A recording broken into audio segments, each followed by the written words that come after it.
Live from New Delhi, you're watching DD India Live, India's voice to the world. I'm Unman Bhattacharya. Coming up in the next 30 minutes. Bashar al-Assad reported to have fled Syria as rebels say they have captured Damascus. United States announces a new $988 million security assistance package for Ukraine. India's Defence Minister Rajnath Singh to visit Russia to commission frigate Ines Dushil. Notre Dame bells ring for the first time since 2019 fire. And in sports, Indian teenage challenger Gukesh to face China's Liren in Game 11 of the World Chess Championship 2024, score levelled at 5-all after 10 rounds.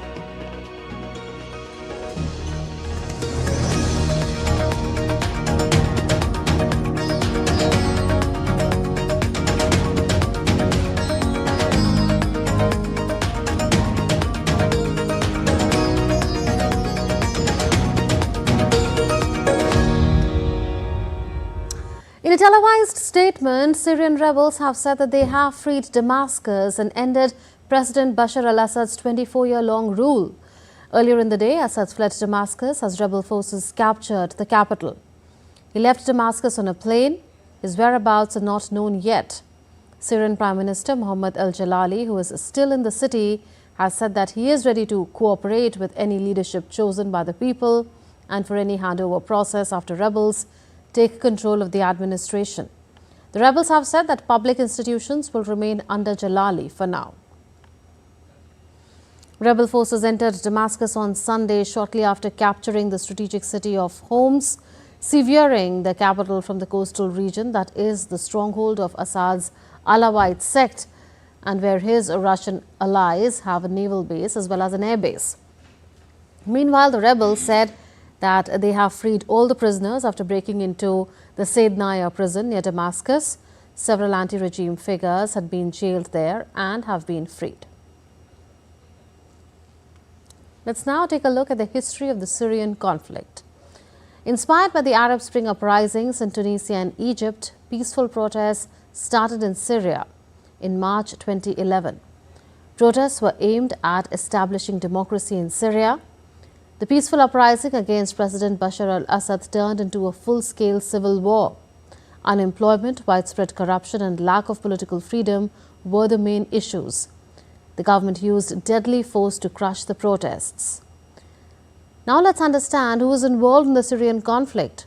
The groups include Free Syrian Army, Kurdish rebel fighters, Jabhat Fatwa al-Sham, also known as ISIS, Syrian Democratic Forces, and Hayat Tahrir al-Sham.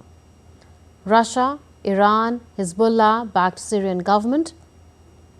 Opposition supported by Turkey, several Western powers, some Gulf Arab states.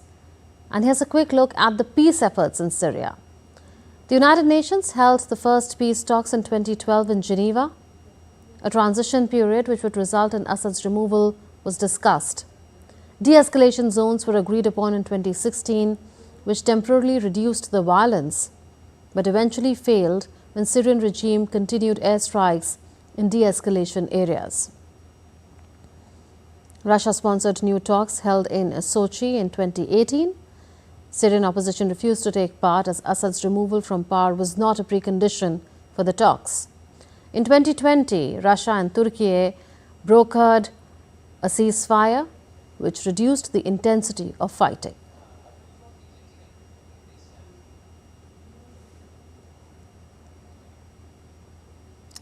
Syrian President Bashar al-Assad was known for ruling the country with iron hands. He was a part of Arab socialist Ba'ath ideology. Now he has left the country, swept by rebel forces. Here's a report by Akshi Hansta on the rise and fall of the Syrian leader. This is the end of road for Syria's president, Bashar al-Assad. He has left Damascus, from where he ruled the nation since 2000. He stepped into power following the death of his father, Hafez al-Assad, who ruled there for 3 decades. Born on September 11, 1965 in Damascus, Assad pursued medicine, specializing in ophthalmology in London, before entering politics after the untimely death of his elder brother, who was groomed for politics. Assad maintained his father's hardline stance in Syria's decade long conflict with Israel, continuing to demand the return of the Golan Heights and giving support to Hamas and Hezbollah. Relations with the United States worsened after Assad denounced the US led invasion of Iraq in 2003. Assad's presidency has been defined by the ongoing civil war, which erupted in 2011 amid calls for democratic reforms. His government has faced widespread allegations of human rights abuses and war crimes, drawing international condemnation. As Syria's civil war continued, Assad's grip on power, once uncertain, strengthened. The rise of ISIS in 2013 shifted global focus, with countries like the US prioritizing ISIS defeat over Assad's removal. Russia's military intervention in 2015, though airstrikes and ground support helped Assad reclaim most major cities by 2017, confining rebels to Idlib by mid 2018. Amidst waning conflict, Assad initiated reconstruction efforts, including infrastructure projects and controversial policies like Law 10, which allowed the government to seize property left unclaimed by dispatched Syrians, benefiting loyalists that sparked large scale criticism against him. Despite global sanctions, Assad retained power with robust support from allies like Russia and Iran, crucial in shaping the course of the conflict. Married to Asma al-Assad, Bashar led a nation struggling with economic hardships, displacement, and recovery efforts, remaining a central figure in West Asia geopolitics. Bureau Report, DD India. The United States on Saturday announced a new $988 million security assistance package for Ukraine as Washington races to provide aid to Kyiv before President-elect Donald Trump takes office. It nearly halves the available $2.21 billion remaining in Ukraine security assistance initiative as the Biden administration works to commit to buying weapons from industry rather than pull from U.S. weapons stocks. It follows a $725 million package announced on Monday that included a second tranche of landmines as well as anti-air and anti-armor weapons. Trump met in Paris earlier on Saturday with Ukrainian President Volodymyr Zelensky, who said any resolution of the war with Russia should be a just settlement that includes strong security guarantees for Ukraine. The meeting was of huge importance to Zelensky given fears in Kyiv that Trump may urge Ukraine to make concessions to Moscow. U.S. Defense Secretary Lloyd Austin on Saturday warned that failure to continue opposing Russia's actions would have dire consequences. We understand that Putin's assault on Ukraine is a warning. As I said in Kyiv in October, we are seeing a sneak preview of a world built by tyrants and thugs. A chaotic world, violent world, carved into spheres of influence. A world where bullies trample their smaller neighbors, and a world where aggressors force free people to live in fear. So we can continue to stand up to the Kremlin, or we can let Putin have his way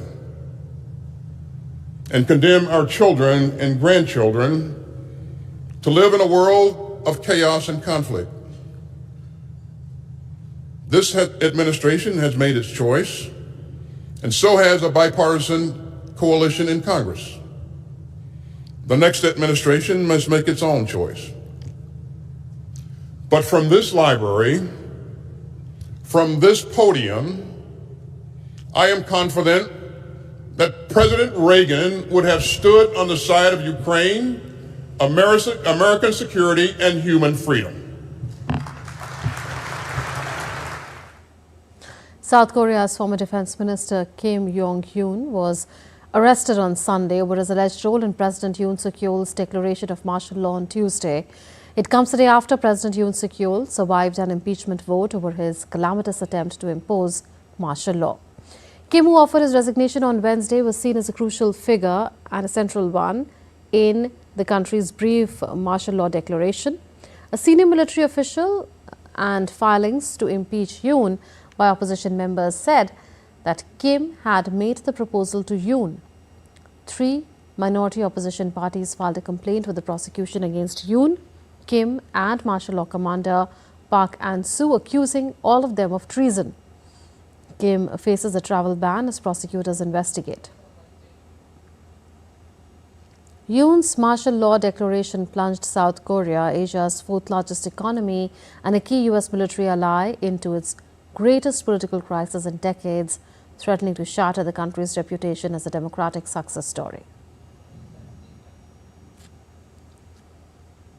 Britain's Prime Minister Keir Starmer will make his first visit to the Gulf nations in an aim to build stronger trade ties with the UAE and Saudi Arabia.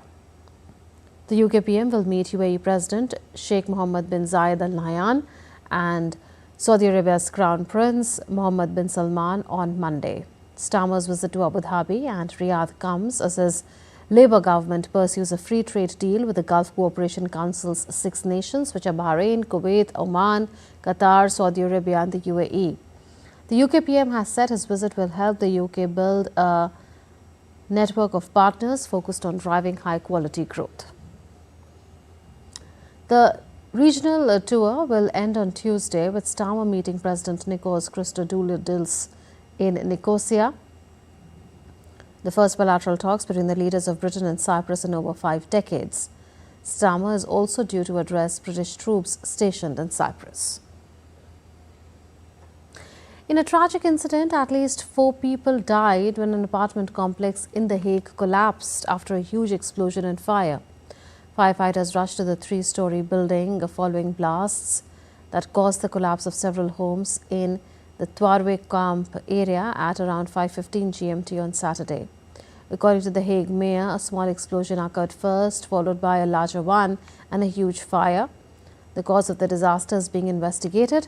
After firefighters had extinguished the blaze, heavy construction equipment moved in to try to clear the rubble. Authorities confirmed that 4 bodies had been pulled from the wreckage, as fears mounted that the toll could rise much higher. The rescue operation is underway to search for survivors.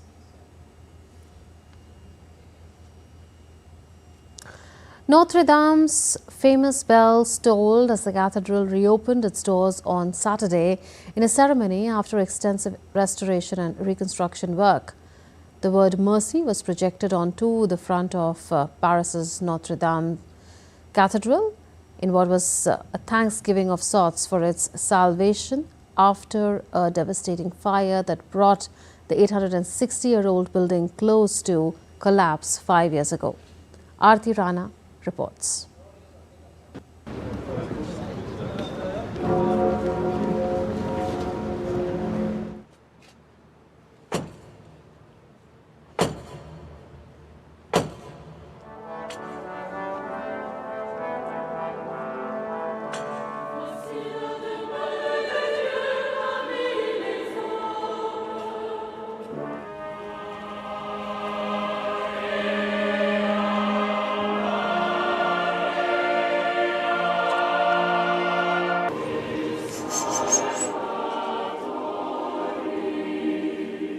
Ces voix multiples, ces harmonies capables de traduire tous les sentiments de la prière chrétienne, de la supplication à l'exultation pour l'œuvre de Dieu, l'œuvre de sa liberté et de sa volonté puissante et aimante.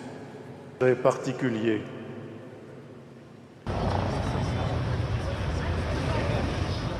On the evening of April 15, 2019, this UNESCO World Heritage Site was gutted in fire, which destroyed much of the roof and caused the spire of the 12th century Gothic masterpiece to collapse.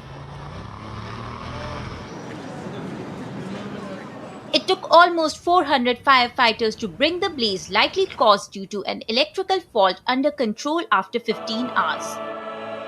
President Emmanuel Macron, in an emotional speech, vowed to restore the cathedral within 5 years.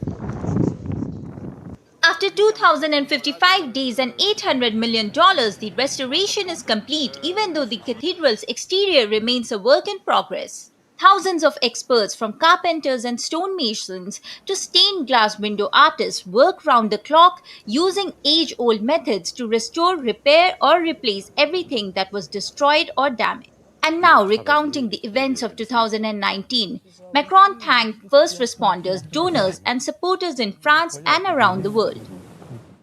Ce soir, les cloches de Notre Dame sonnent à nouveau. We chose the surge, the will, the course of hope. We decided to rebuild Notre Dame de Paris even more beautiful in 5 years. The surge, the will. And to make this possible, an unprecedented fraternity. Fraternity of those who have given all continents, of all religions, of all fortunes. United by hope and gathered within these walls. The cathedral's first stone was laid in 1163. And construction continued for much of the next century, with major restoration and additions made in the 17th and 18th century. World leaders, including US President-elect Donald Trump, US First Lady Jill Biden, Britain's Prince William, and Ukrainian President Volodymyr Zelensky and Tesla CEO Elon Musk were among some 1,500 guests to celebrate the restoration of the landmark widely considered to be a pinnacle of French architectural heritage. Notre Dame has been meticulously restored with a new spire and rib vaulting. Its flying buttresses and carved stone gargoyles return to their past glory, and white stone and gold decorations shining brightly once again. Aarti Rana's report for DD India.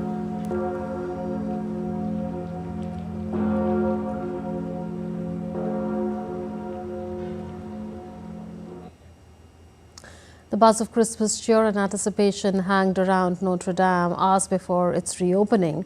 The enthusiastic crowd flocked to the Christmas market and took pictures of the iconic cathedral. The Notre Dame de Paris Christmas market is a special one this year. Visitors can visit Square Viviani till Christmas for French crafts and gastronomy, as well as free entertainment for children, including Santa Claus. Still to come on this edition of DD India Live. India's External Affairs Minister Dr. S. Jaishankar to participate in the Manama dialogue in Bahrain. India's Prime Minister Narendra Modi extends best wishes to priest George Jacob Kuvakard on his elevation to the rank of Cardinal by Pope Francis. And look at how the world is prepping for Christmas.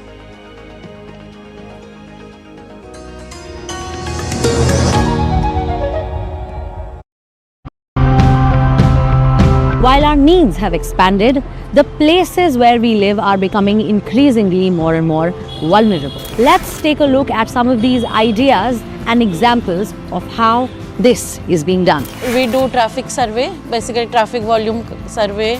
Many intersection has now zero fatalities and injuries. The streets has zero dust pollution now. Palmyra bags, it negates the destruction of the root structure because we do not remove these bags.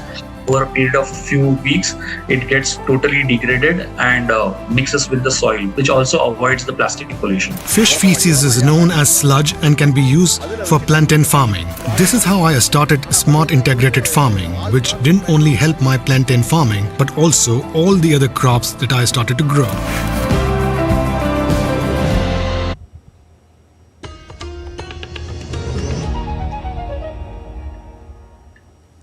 Welcome back. You're watching DD India Live with me, Munmun Bhattacharya.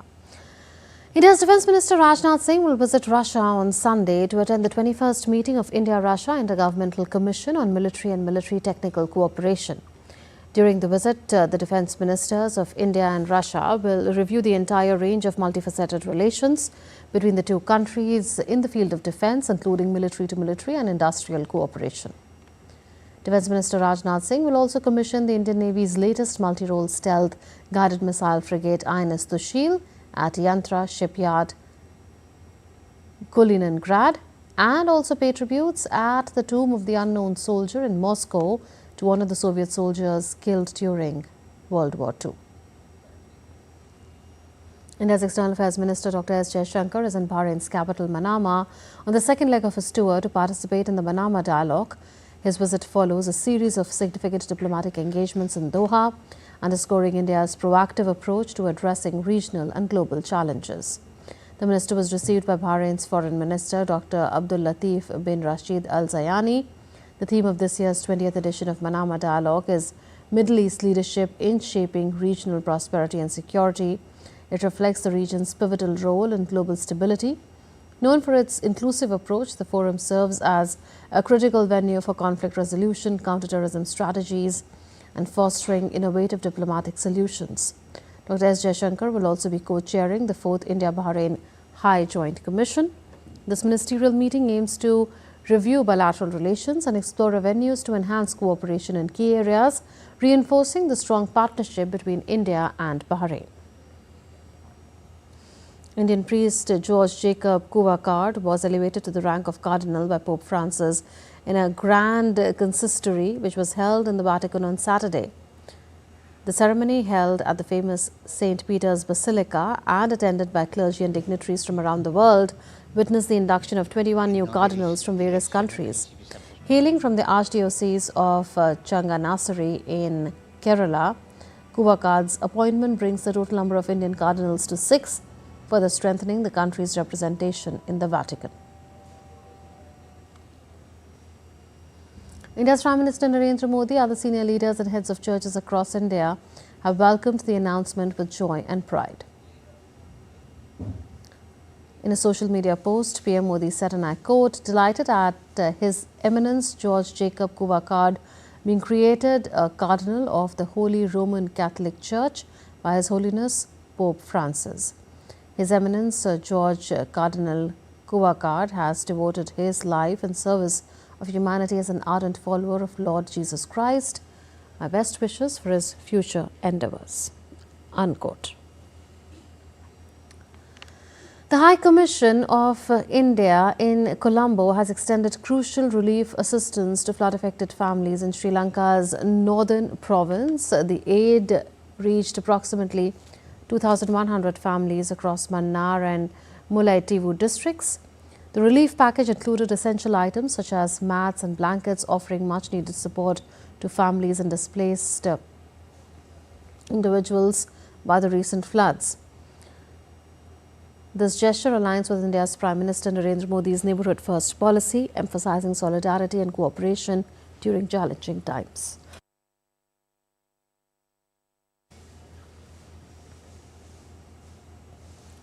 The 60th Racing Day celebrations of Border Security Force was held in West India's Jodhpur today.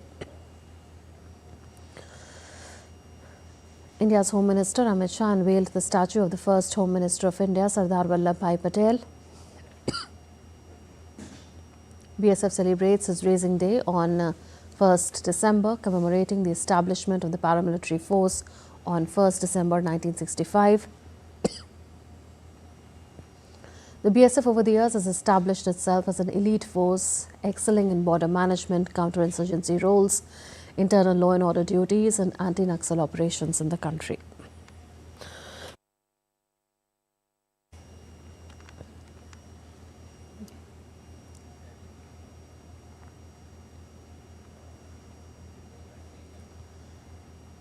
Sports news now. Indian teenage challenger Gukesh and China's Liren will face off each other once again in Game 11 of the World Chess Championship 2024 on Sunday.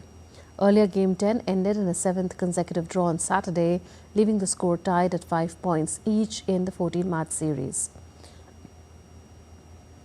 Each player has won one game apiece, with Ding taking the opening match and Gukesh coming back to defeat the champion in Game 3. The rest of the rounds have ended in a draw. If both remain tied after 14 rounds, the match will move to a tiebreaker, which will be played on the 13th of December.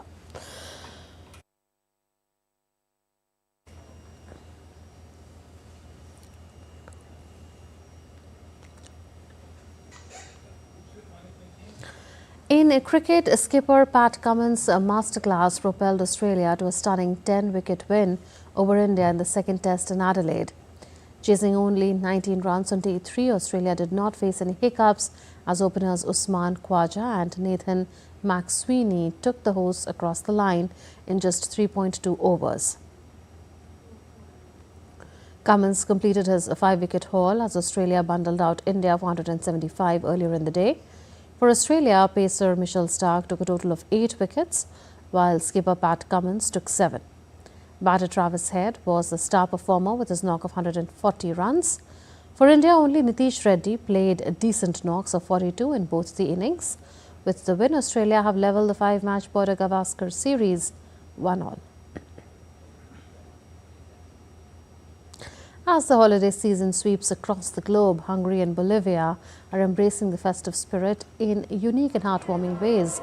In Bolivia, dozens of dogs and their human companions participated in the vibrant Christmas parade, while in Hungary, over 100 dogs and their owners participated in the city's first ever Santa Dog Walk. Take a look.